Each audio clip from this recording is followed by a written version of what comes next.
अस्सलामुअलैकुम students, welcome to the lecture number 9 of computer science class 9। आज हम लोगों ने एल्गोरिथम की एग्जांपल से कंटिन्यू करनी है और आज हमारा फर्स्ट चैप्टर एंड भी हो जाएगा। तो स्टार्ट करते हैं अपना लेक्चर और कंटिन्यू करते हैं एग्जांपल एल्गोरिथम की। हमारे पास 6 एग्जांपल है और इसमें लिखा हुआ ये है कि हमने जो है वो परसेंटेज कैलकुलेट करनी है और परसेंटेज के अकॉर्डिंग फिर हमने ग्रेड असाइन करने। हमने इससे रिलेटेड फ्लो चार्ट भी बनाया है और उसको पूरा हमने गो थ्रू भी किया है। तो एल्गोरिथम को हम लोग कंटिन्यू करते हैं। तो सबसे पहला स्टेप तो हमारा देखें वही स्टार्ट का है। सेकंड स्टेप हमने क्या किया कि परसेंटेज कैलकुलेट करने के लिए हमें दो चीज़ें रिक्वायर्ड है, एक ऑब्टेन मार्क्स, दूसरा टोटल मार्क्स। तो स्टेप 3 में हमने क्या किया, परसेंटेज यानी इनपुट ऑब्टेन मार्क्स और टोटल मार्क्स के इनपुट लेने के बाद हमने कैलकुलेशन यहाँ पे परफॉर्म की परसेंटेज की। तो आप लोग देख लें स्टेप 3 में मेरे पास यहाँ पे कैलकुलेशन परफॉर्म हुई हुई है। स्टेप 4 में क्या है कि अब मैं कंडीशंस अप्लाई कर रहा हूँ यहाँ पर। क्या कि अगर परसेंटेज की जो वैल्यू है वो 80 से ग्रेटर है तो हमने क्या करना है, ग्रेड को असाइन करना है ए प्लस।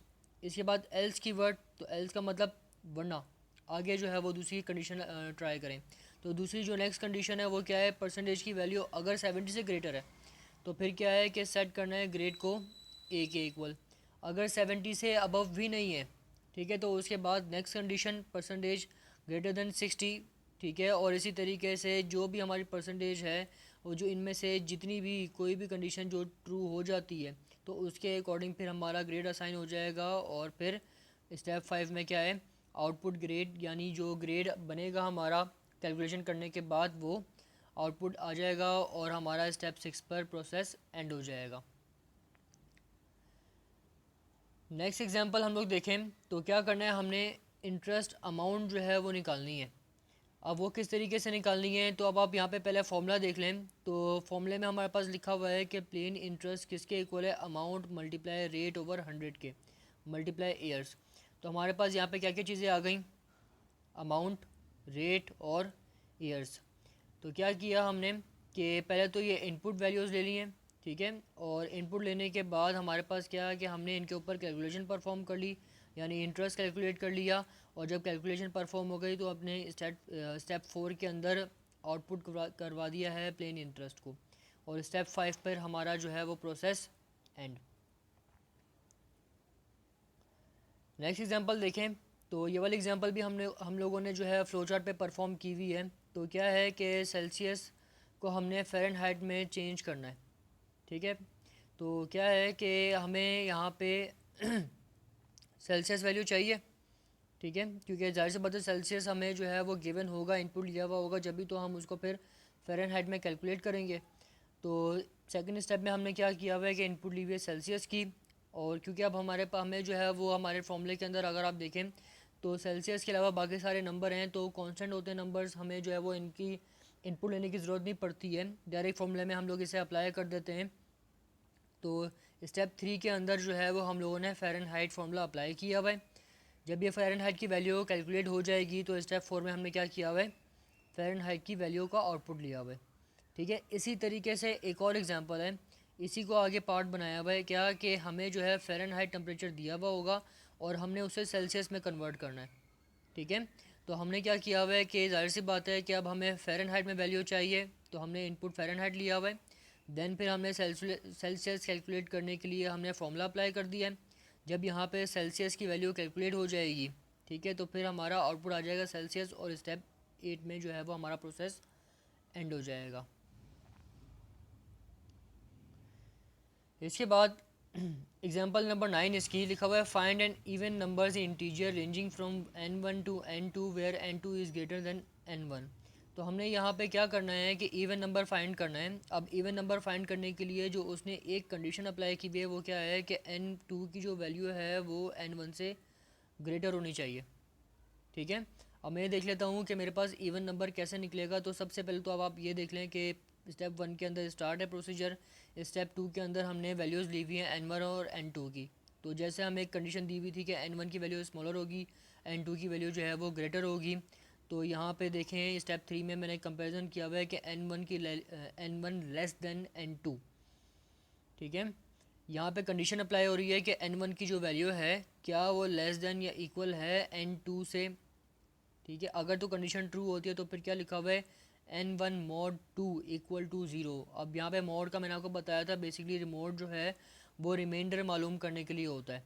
और रिमाइंडर के बारे में मैं दोबारा आपको बता दूँ कि अगर लेट सपोज़ कि मैं अगर 3 को 2 पे डिवाइड कर रहा हूँ, तो मैं ये देखता हूँ कि ये वाला वन जो है विदाउट यहाँ पे पॉइंट ऐड किए इस जगह पर, यानी विदाउट यहाँ पे हमने डेसिमल पुट किए, हम इस वाले वन को सॉल्व नहीं कर सकते।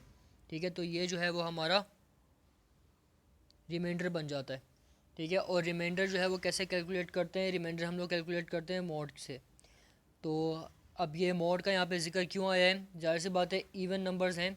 ठीक है, तो इवन नंबर्स का मतलब ये है कि हमारे पास जो रिमाइंडर है वो ज़ीरो आना चाहिए, और अगर ऑड होगा तो ज़ाहिर सी बात है रिमाइंडर फिर हमारा वन आएगा अगर हम 2 से डिवाइड करेंगे उस नंबर को। तो यहाँ पे यही हुआ है कि अगर तो हमारे पास जो n1 की वैल्यू है, ठीक है, अगर उसका रिमाइंडर हमारे पास ज़ीरो के इक्वल आ जाए तो क्या करना है हमें, आउटपुट n1। वरना फिर क्या है कि n1 की वैल्यू में हमें 1 ऐड कर देना है यहाँ पे, और फिर स्टेप 3 पे जाके दोबारा हमने कंपैरिजन करना है। और देन फिर ये वाला पूरा प्रोसेस तब तक चलेगा जब तक क्या होगा कि हमारा जो n1 की वैल्यू है वो n2 से अबव नहीं चले जाती। ठीक है, और फिर जब ये हमारे पास प्रोसेस सारा कंप्लीट हो जाएगा तो स्टेप 7 पर हमारा प्रोसेस एंड ये एल्गोरिथम हमारा ख़त्म हो जाएगा। इसके बाद एल्गोरिथम की एफिशिएंसी, यानी अब यहाँ पे बात यह है कि एल्गोरिथम का हमें फ़ायदा क्या होगा। तो एल्गोरिथम में एक तो पहली बात यह है कि फ़्लो चार्ट और एल्गोरिथम ये मल्टीपल तरीके से बनाया जा सकता है। एक प्रॉब्लम को सॉल्व करने के लिए different flow chart techniques use की जा सकती हैं। एल्गोरिथम जो है डिफरेंट स्टाइल से बनाए जा सकते हैं, डिफरेंट स्ट्रेटजीज से बनाए जा सकते हैं। जाहिर सी बात है कि आपकी अपनी थिंकिंग है, मेरी अपनी थिंकिंग है, हमने अपने हिसाब से प्रॉब्लम को सॉल्व करना है, अपने व्यू से प्रॉब्लम को सॉल्व करना है। तो एल्गोरिथम कैन बी डिफरेंट, ये वेरी कर सकता है आपकी और मेरी थिंकिंग से, कोई इसमें बड़ी बात नहीं है।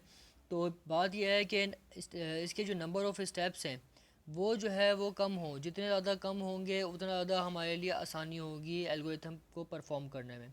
ठीक है, दूसरी बात यह है क्योंकि नेचुरल लैंग्वेज है तो हम लोगों के लिए बड़ा इजी रहता है एल्गोरिथम को परफॉर्म करना।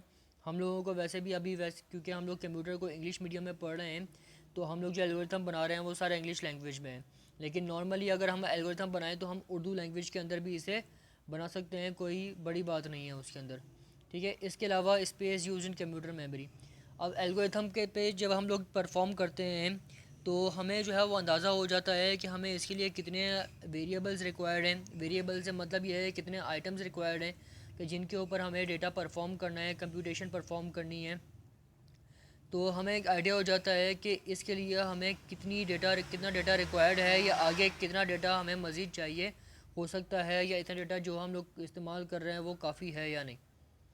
ठीक है, इसके बाद identification and correction of errors. अब यहाँ पे अगर देखें तो एक चीज़ है कि एल्गोरिथम की हम लोग वेरिफिकेशन कर लेते हैं, किस तरीके से डिफरेंट वैल्यूज़ देते हैं, और डिफरेंट वैल्यूज़ के देने के बाद जो है वो उस पर गो थ्रू किया जाता है, जैसे कि अभी हम लोगों ने किया है पिछले एग्जांपल्स में। तो और गो थ्रू करने के बाद हम एक्सपेक्ट कर लेते हैं कि इसकी जो आउटपुट है वो क्या हो सकती है। ठीक है, और अगर उस आउटपुट एक्सपेक्टेड आउटपुट के अकॉर्डिंग हमें कुछ आंसर उससे मिलता जुलता या बिल्कुल एग्जैक्ट मिल जाता है तो बहुत ही अच्छी बात है। तो इसका मतलब ये है कि हमारा जो एल्गोरिथम है वो परफेक्ट बन गया, अब हम प्रोग्राम बनाने की तरफ जा सकते हैं। ठीक है, लेकिन अगर एल्गोरिथम की जो वैल्यू है वो उसके एक्सपेक्टेड नहीं आ रही जो हमने सोची हुई है, तो ज़ाहिर सी बात है कि हमें फिर एल्गोरिथम से पता लग जाता है कि इस वक्त हम जो है वो प्रॉपर सोल्यूशन तक नहीं पहुंच रहे हैं, हम लोग फिर उसमें चेंजेस कर लेते हैं।